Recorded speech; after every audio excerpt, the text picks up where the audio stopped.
O ito, para sa mga hindi nakakaalam mga bros, ang Mount Makiling sa Laguna at Mount Banahaw ng Batangas. Ganito, nafe-feel ko yung nature, natatanggal stress ko, kaya preferred ko talaga sa ganito. Alam ko naiintindihan ng mga mahihilig sa nature, naiintindihan nila yung nararamdaman ko ngayon.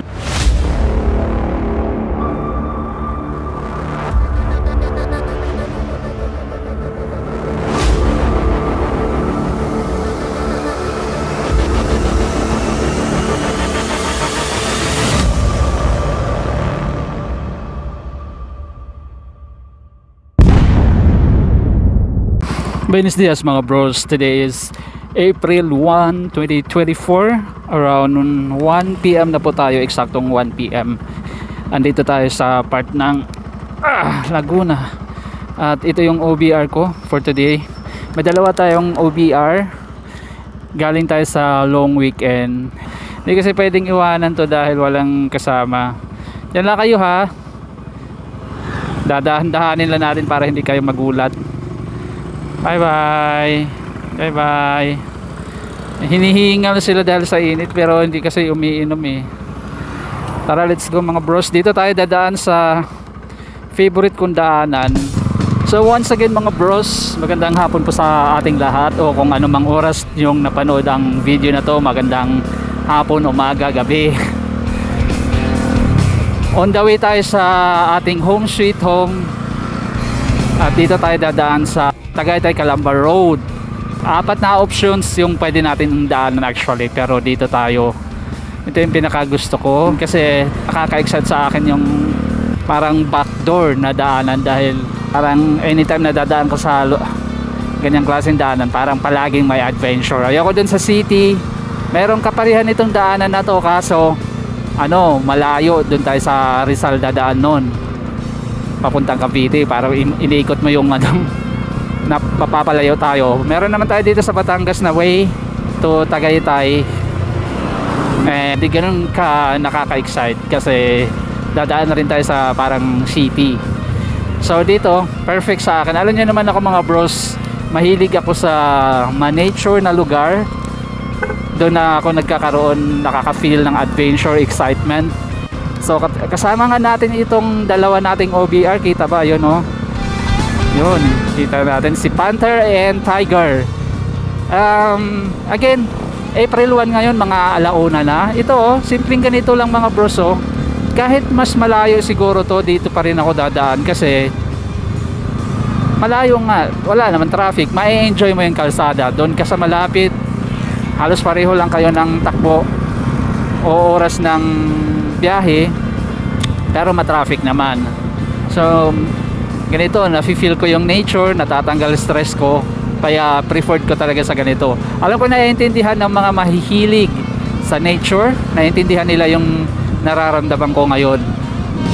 At syempre, yung mahihilig magmotor sa nature na area. Tsaka ganito kasi yung mga bros, parang napakasimple ng mga bagay. Walang halos sasakyan, may mga bahay na mga simple lang, simple lang mga tahanan nila. Ang tahimik, walang gulo, walang halos ingay. Tayo lang yung nag-iingay, nakikiraan. Yung mga ganyan, isa yan sa mga gusto ko makita, yung mga ganyan. May mga mais na binibilad sa tabing tabing kalsada, tapos makikita mo yung mga palayan. Alright, isa't kalahating oras yung biyahe, to be exact 1 hour and 20 minutes. Papunta pa lang ito sa Tagaytay Road.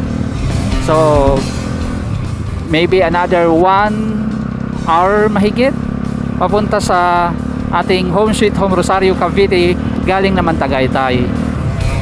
So enjoy lang natin mga bros ang ating biyahe. Pangatlong beses ko na itong nai-backride tong mga alaga ko. Di kasi namin pwedeng iwanan dahil wala mag-aalaga. 3 days kami mawawala doon. Baka pag uwi namin kinatay na sila dahil pwedeng makulit sila, pwede ring napag-interesan, hindi natin alam. Ito, pababa tayo. Nakikita niyo yung bundok mga bros. Di ba ang ganda ng tanawin? Parang patong-patong yung mga bundok na yun, nakaka-excite. Ay, yun lang. Kasi dito may mga medyo masikip na nagbi-build up yung traffic, heavy traffic na dito ng konti, heavy tas konti. Anong meron? Try natin sumingit. Mukhang paliko ba ito?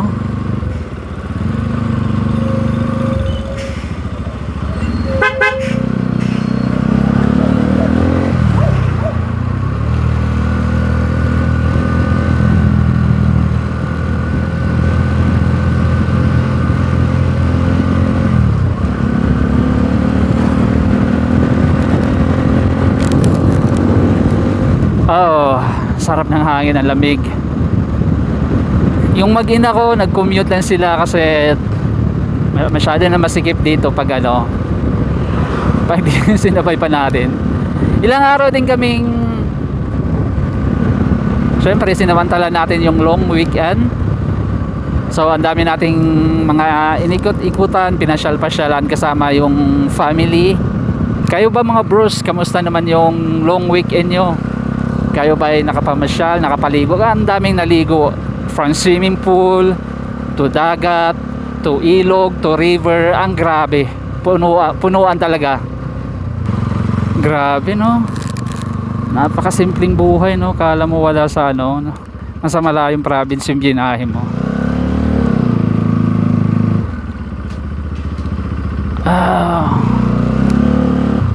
Yung ganyan sa province namin, yung mga simpleng bato, ganyan, nililinya nila tapos pipinturahan, kaya nagkakaroon ng decoration. Ano pa bang gusto kong sabihin sa inyo? Gusto ko kasi magkwentuhan tayo habang chill ride lang. Basta ipapakita ko lang kung anong makikita natin sa kapaligiran. Chill lang. Ito, ang sarap pa bumiyahe pag mga ganitong season. Go kuya! At hindi tayo pwede magmadali, hindi tayo makapagpabilis dahil meron tayong alaga.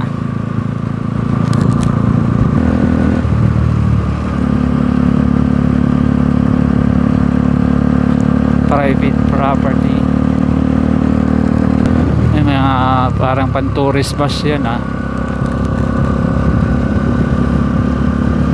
paliguan pa to dito. Puro akyat tayo mga bros.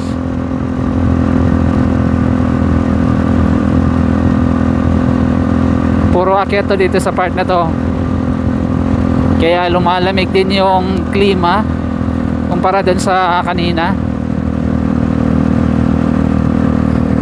Hindi ko sure kung Calamba na ito or anong lugar. Wow, ang ganda talaga. Sarap talaga mag-motor sa ganitong lugar. Pamili ka sa highway o ito. Kita nyo naman kung gaano kaganda yan. Highway o ito. Depende syempre sa lakad mo. May mga kanya-kanyang purpose naman. Katulad natin, di naman tayo nagmamadali. Chill lang tayo, kaya mas okay to. Kaya kung ikay nagmamadali, mas maganda dun sa highway.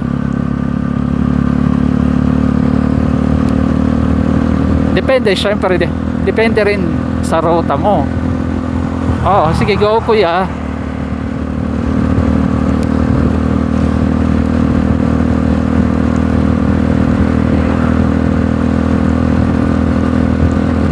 Woohoo!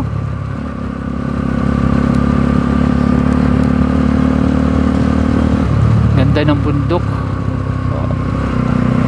Grabe, nakakatakot yung gilid. Ang lalim. Yung kanal nila ang lalim, tas walang harang. Dapat man lang may bakal dyan na apakan dyan sa gilid. Pag di mo kabisado, tas gabi papahinga ka, alanganin ka dyan. Ay, walang busi-busi na si kuya.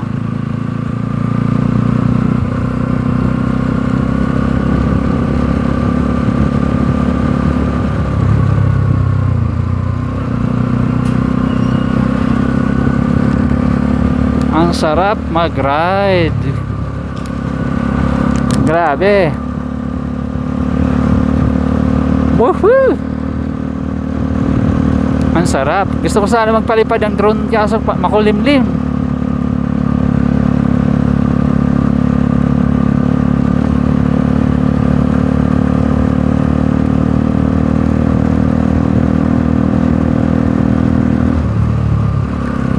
Ito mga bros, oh, yung may mga malalaking tubo.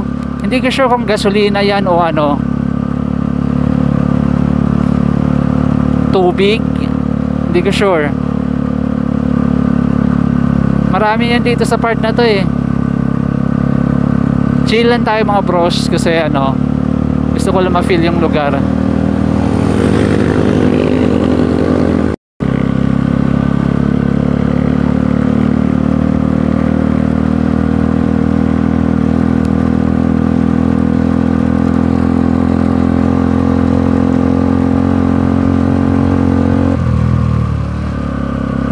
Masikip kasi dito eh.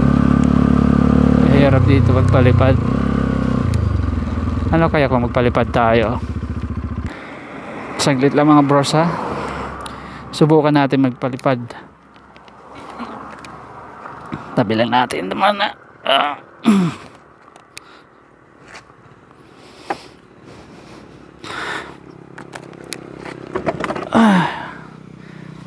Okay lang kayo dyan? Teka nga, check muna natin yung alaga natin. Okay lang kayo dyan? Dyan lang muna kayo ha. Tiis lang. Tiis lang. Wait lang. Welcome back once again mga bros. Sa episode na to, i-share ko lang sa inyo tong isa sa mga nadaanan natin sa ating paglalakbay mula Calauan, Laguna, papuntang Tagaytay sa Cavite. Welcome mga bros sa isang bahagi ng Makiling Banahaw or Macban Geothermal Power Plant. So, isa itong geothermal power station complex na may kakayanang mag-produce ng 458 megawatts na electricity. Kung ang ibang electricity mga bros nabuo gamit ang hangin, araw, running water at iba pa, ito naman sa Macban Geothermal Power Plant ay mula sa tubig na ine-inject sa mainit na bahagi ng lupa na nagiging steam at doon nabubuo ang electricity.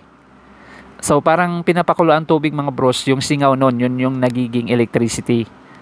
Para sa mga hindi nakakaalam mga bros, ang Mount Makiling sa Laguna at Mount Banahaw ng Batangas ay isang inactive volcano. Kaya perfect itong lugar na to para dito itayo ang plantang ito. Ang planta na ito mga bros ay may 700 hectares na lawak kung saan nga nasasakop ang ilang bahagi ng Mount Banahaw ng Batangas at Mount Makiling ng Laguna. Alam nyo ba mga bros na ang Macban ay pang-apat sa pinakamalaking geothermal plant sa buong mundo?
Water.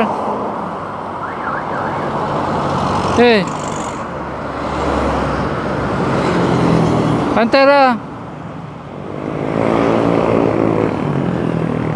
Ah.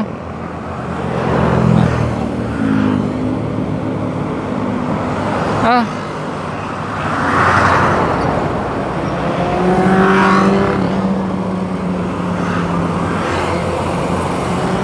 Ayaw kasi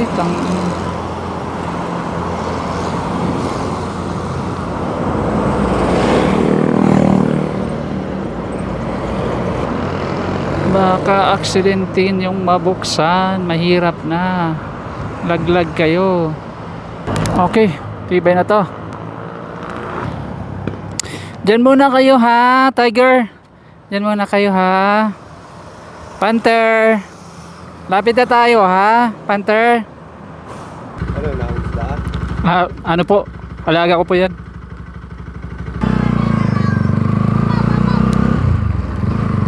Alright mga bros, welcome back once again. Nagmerienda lang tayo. Ito ay bahagi natin ng Talisay. Ewan ko ba, magpabalik talaga tayo sa Tagaytay Calamba Road. Dito tayo tinuturo sa way papuntang Talisay, which is malapit na sa Talisay Tagaytay Road. Ito nga ang gusto kong daanan, yung sa Calamba. Napakalayo na ng inikutan natin kung tutusin. Pero ano pa, 27 minutes pa, malapit na tayo. Enjoy lang tayo mga bros. Ano to? Tanawan na pala to dito. Tanawan. Ay ito, may naglalako. High tech na yung naglalako eh. May sound system na eh. Yan o. May sound system na yung nagtitinda ng isda. Kami mga bros sa province namin, na-experience ko rin yung maglako ng isda kasama ng airpot ko. Yun, sinisigaw lang namin. Ako yung taga-sigaw eh. Marami na bumibili kasi malalayo yung lugar ng bilihan doon. So kung dayuhin mo talaga sila yan, maraming bibili kasi hindi na sila dadayo sa bayan. Lumalamig na yung klima dito sa part na to. Parang nahahawaan na siya ng lamig ng Tagaytay. Magkadikit na kasi ito eh. Feeling ko ha, hindi na to Batangas, ito ay Calamba na sa Laguna. Oh, kasi ito yung Calamba Tagaytay Road eh. Ito na yung tulay dyan sa unahan eh. Ano kayang meron dyan oh? Curious ako dyan. Pero ito na yung daanan natin mga bros. Medyo rough road. Lalay tayo.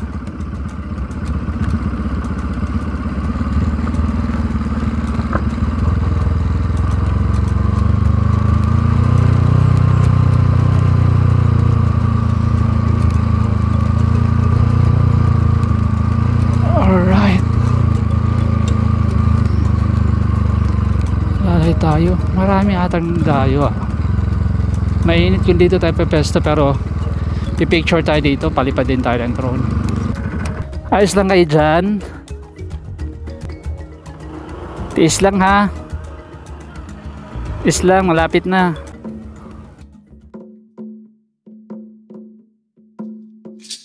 Sa wakas mga bros, narating din natin ang isa sa pinaka favorite part ko sa ruta na to.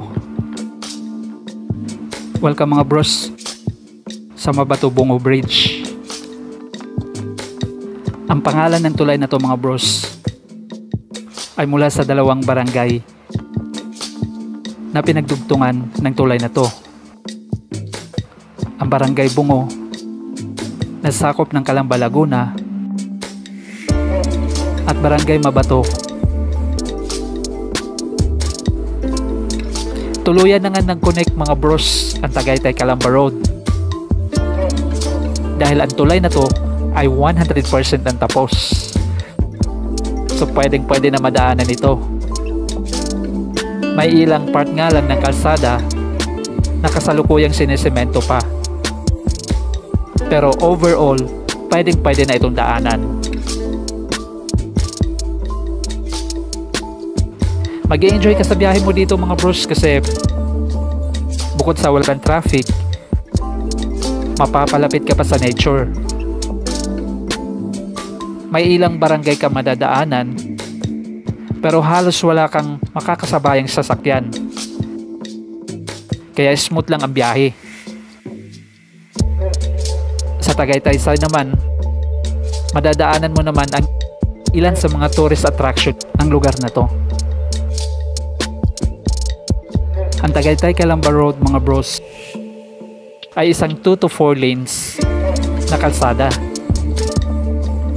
At ang dulong bahagi nito sa may Tagaytay Park ay bahagi ng N41 o National Road.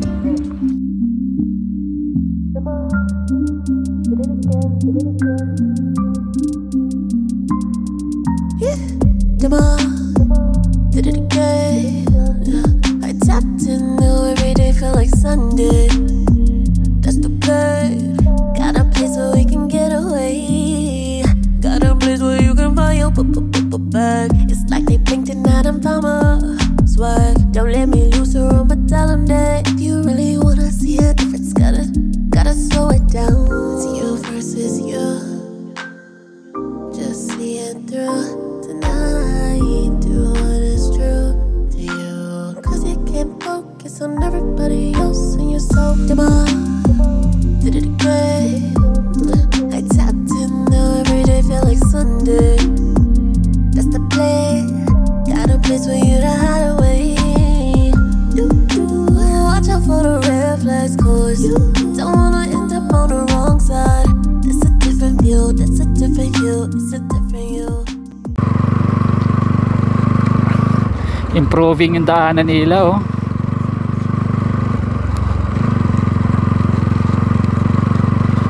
Inuunti-unti ng masemento. Sana within this year matapos to mga bros, no? Para pagbalik natin sa Laguna, okay na yung kalsada natin. Ay, pa-picture nga tayo dito. Picture tayo dito.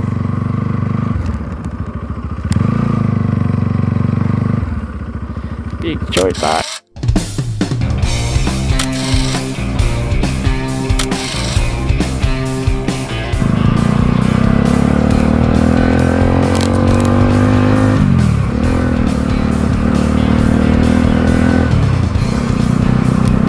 Alright mga bros, alam ko napanood yun na to yung vlog ko dito sa lugar na to, pero ito ay nagkataon lang na same yung way na dinadaanan natin, pero hindi ko naman talaga fini-feature. Ito ay ano lang, inapakita ko sa inyo kung anong adventure na experience ko pag umuwi ako galing sa amin at dito dadaan. Kung ano-anong makikita natin na hindi usual na makikita dyan pag sa highway ka dumaan.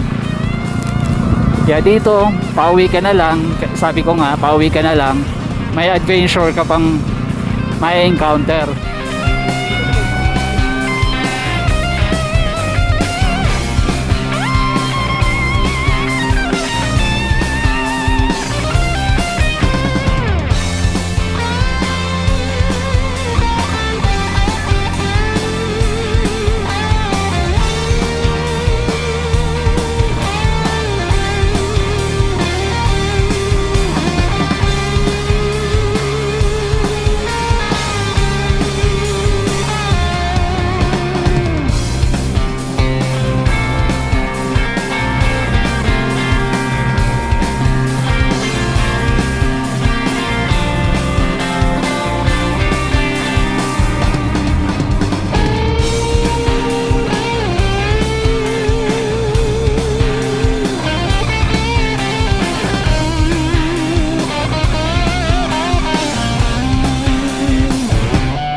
Alright mga bros, nandito na tayo sa bahagi ng